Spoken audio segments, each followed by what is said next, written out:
Kuha tayo ng dahon ng sibuyas. Ihahalo natin doon sa corned beef na may itlog. Good morning, mga ngayon. Magluluto po tayo ng corned beef at saka itlog. Paghaluin lang natin.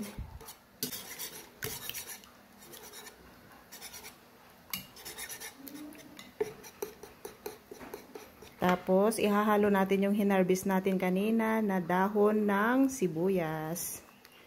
Ito, tapos na nating hinalo. Ngayon, pwede nang lutuin. Tara, lulutuin na natin. Pag mainit na yung mantika niya, pwede na natin ilagay ang corned beef.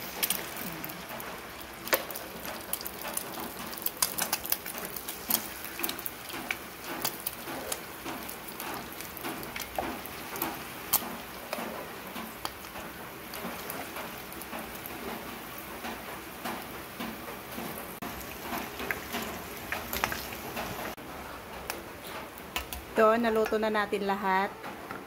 Ayan na. Ayan, nagluto rin pala ako ng kamote tsaka saging. Ayan. Yan kasi yung almusal ko.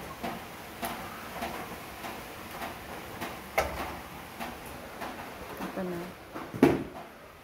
Ito na ang corned beef, tsaka may itlog, tsaka dahon ng sibuyas. Ayan na. Sarap na, oh.